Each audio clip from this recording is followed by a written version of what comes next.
আমি 1 বছর সারাকে তীব্র ভালোবেসেছি, কখনো এক বিন্দুও কমেনি। কিন্তু সারা কখন আসবে? বিকেল হয়ে গেল প্রায়। তার মানে সারা আমাকে ভুলে গেছে। ও যদি আমাকে তীব্র ভালোবাসতো তাহলে আজ ছুটে আসতো। স্যারের সাথে দেখা হচ্ছে? না, ও আসে নাই। সারাকে আপনি ভুল বুঝবেন না, ও আপনাকে প্রচন্ড ভালোবাসে। আপনি যেভাবে একটা বছর সারাকে ভালোবেসেছেন, সারাও ঠিক সেভাবে আপনাকে ভালোবেসেছে। ইনফ্যাক্ট আপনাদের দেখা হবার দিনে সারা কিন্তু খুব এক্সাইটেড ছিল, সেদিন অনেক সেজেছিল।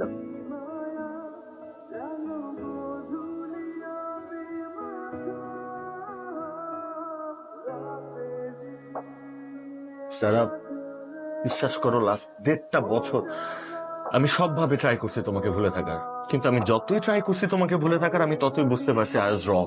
যা যেভাবে চাইছি সবকিছু পাইছি, শুধু একটা জিনিস ছিল না সারা, সেটা তুমি। এখন থেকে তুমি যেভাবে চাও আমি সেভাবেই থাকবো। আমি সবকিছু ছেড়ে চলে আসছি স্যার, আমি তোমার সাথে থাকতে চাই। তুমি যেভাবে সম্পর্কটাকে দেখছো আমি সেভাবেই থাকবো। Please Sara, please. সারা এখন পুরোপুরি চুপ হয়ে গেছে, কারণ আপনি যেভাবে সারাকে ভালোবেসেছেন, তানভীরও ঠিক সেভাবেই সারাকে ভালোবেসেছে। আমি সব শুনেছি, নীলা আমাকে বলেছে। আমি এখন কি করব? তোমার যেটা তোমার মন চাবে তুমি সেটা। ও তানভীর, তানভীর ও শাওন, হ্যালো, আমি আপনার ব্যাপারে অনেক শুনেছি। তোমাদের সাথে আমার কিছু কথা আছে। কাল বিকেলে আমার প্রিয় জায়গায় তোমরা চলে এসো। বসো।